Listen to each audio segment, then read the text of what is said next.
السلام علیکم ورحمۃ اللہ وبرکاتہ۔ الحمدللہ رب العالمین والصلاة والسلام علی سید الانبیاء والمرسلین وعلی آلہ طیبین الطاہرین واصحابہ الاکرمین اجمعین، اما بعد۔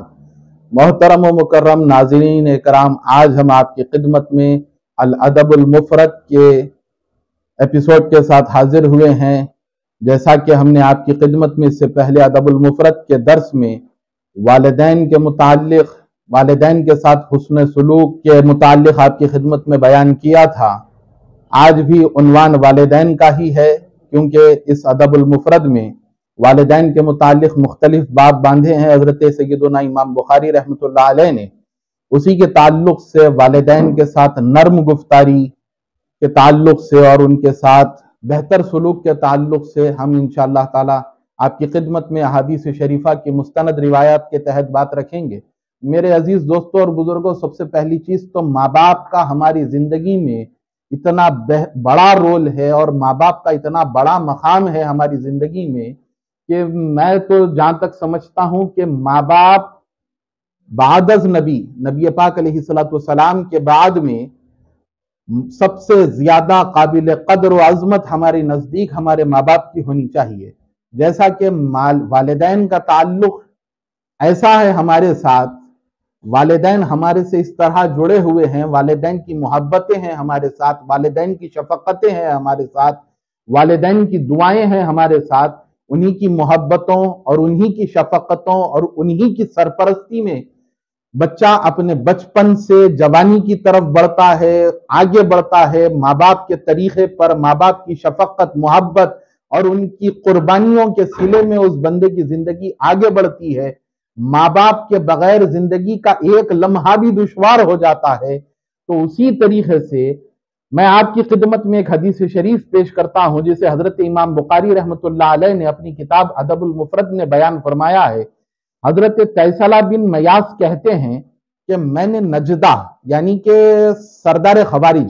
نجدی لوگ جو خوارج کے سردار تھے، ان کے ساتھ تھا، ان کے ہمراہ تھا، تو مجھ سے ایسے ایسے گناہ ہوئے جنہیں میں گناہ کبیرہ گنتا تھا۔ اب سب سے پہلی چیز میں آپ کو یہ مختصر سی وضاحت کرتا چلوں کہ خوارج کون ہے، یہ خوارج کا فتنہ کب ہوا۔ جیسا کہ خوارج کا دور سیدنا علی رضی اللہ تعالی عنہ کے زمانے میں سر اٹھایا تھا، اور یہ خوارج وہ ہیں جو حضور پاک صلی اللہ تعالی علیہ وآلہ وسلم کی حیات مبارکہ میں حضور نبی پاک علیہ السلام سے انصاف کے مطالبے کرنے لگے، حضور پاک علیہ السلام کی بات کو روک کر اپنی بات کرنے لگے، نبی پاک علیہ السلام کی بات میں اختلاف کرنا یا سرکار کے انصاف پر شک کرنا، اور کافی طویل دراز داڑیاں چھوڑنا، اونچے اونچے پاجامے پہننا ان لوگوں کی پہچان تھی، جس کو رسول اللہ صلی اللہ علیہ وسلم نے بتایا تھا۔ حضرت علی کو خاص طور پر اس کے تعلق سے بتایا کہ اے علی، یہ تمہارے دور میں سر اٹھائیں گے اور ان کے ساتھ تمہاری جنگ ہوگی، اور ان کے لشکر کے 10 لوگ بچ کر بھاگ جائیں گے اور تمہارے لشکر کے صرف اور صرف 10 لوگ شہید ہوں گے۔ تو وہ حضرت علی رضی اللہ تعالیٰ عنہ کے زمانے میں یہ خوارج کا فتنہ سر اٹھایا تھا، جس کو نہروان کی جنگ سے حضرت علی کی حیات مبارکہ میں آپ کے دور خلافت میں خاص طور پر یاد کیا جاتا ہے۔ یہ وہی لوگ تھے، ان کے ساتھ تھے حضرت تیسلہ بن میاس۔ وہ کہتے ہیں کہ مجھ سے ان لوگوں کے ساتھ ایسے گناہ سرزد ہوئے کہ جن کو میں گناہ کبیرہ گنتا تھا۔ میں اس پریشانی میں حضرت ابن عمر رضی اللہ تعالیٰ عنہما سے ملاقات کیا اور ان کے سامنے اس بات کا ذکر کیا، تو انہوں نے کہا کبیرہ گناہ تم کس سے سمجھتے ہو؟ میں نے کہا یہ ہیں۔ انہوں نے کہا یہ تو کبیرہ گناہ شمار نہیں ہوتے، کبیرہ گناہ کیا ہیں؟ تو میرے عزیز دوستو، ان بات کو خاص طور پر غور کریں، یہ کون سے گناہ ہیں جس کو حضرت عمر رضی اللہ تعالیٰ عنہ کے صاحبزادے حضرت عبداللہ ابن عمر رضی اللہ تعالیٰ عنہما نے اپنی اس حدیث مبارکہ میں بیان فرمائے ہیں۔ تو ذرا غور طلب بات ہے، خاص طور پر اس کو پوائنٹ کرتے ہوئے میں آپ کو اس لیے بتا رہا ہوں کیونکہ اس کا عنوان ماں باپ تک لے کے جانے والا ہے۔ سب سے پہلی چیز، اللہ کے ساتھ کسی کو شریک کرنا، یعنی کہ اللہ کے ذات و صفات میں کسی کو شریک کرنا، کسی شخص کو قتل کرنا، جاری جنگ میں بھاگ کھڑا ہونا، یہ گناہ کبیرہ ہے۔ کسی شریف عورت پر تہمت لگانا بھی گناہ کبیرہ ہے، سود کھانا بھی گناہ کبیرہ ہے، کسی یتیم کا مال کھا جانا بھی گناہ کبیرہ ہے، مسجدوں میں بے دینی کے کام کرنا بھی گناہ کبیرہ ہے، کسی پر جادو ٹونا کرانا بھی گناہ کبیرہ ہے، اور والدین کا اولاد کی نافرمانی پر رونا بھی گناہ کبیرہ ہے۔ پھر حضرت ابن عمر رضی اللہ تعالیٰ عنہ نے مجھے کہا کیا تمہیں دوزخ سے ڈر لگتا ہے؟ تو اس شخص نے یعنی کہ حضرت تیسلہ بن میاس نے کہا کہ جی ہاں مجھے ڈر لگتا ہے، اور جنت میں جانا چاہتے ہو؟ تو حضرت ابن عمر نے پوچھا کہ کیا تم جنت میں جانا چاہتے ہو؟ تو میں نے کہا بخدا میں جنت میں جانے کا خواہش مند ہوں۔ اس پر انہوں نے دریافت کیا یہ بتاؤ کہ تمہارے والدین زندہ ہیں؟ میں نے کہا صرف والدہ موجود ہے۔ وہ کہنے لگے تو بس پھر اپنی والدہ سے باادب بولا کرو اور ہر وقت اسے کھانا وغیرہ کھلاتے رہا کرو، پھر کبیرہ گناہوں سے بچ کر رہو تو سیدھے جنت میں چلے جاؤ گے۔ تو میرے عزیز دوستو، اللہ تعالیٰ نے ہمارے لیے کتنا بہترین راستہ یہ چنا ہے۔ میں جو آپ کے سامنے حدیث بیان کیا ہوں یہ حضرت امام بخاری رحمۃ اللہ علیہ لائے سو حدیث ہے۔ امام بخاری نے اس کو بیان فرمایا ہے، جس میں بیان کیا گیا کہ خدا کی ذات و صفات میں کسی کو شریک کرنا گناہ کبیرہ ہے، کسی شخص کو قتل کر دینا گناہ کبیرہ ہے، جاری جنگ میں بھاگ کھڑا ہونا گناہ کبیرہ ہے، کسی شریف عورت پر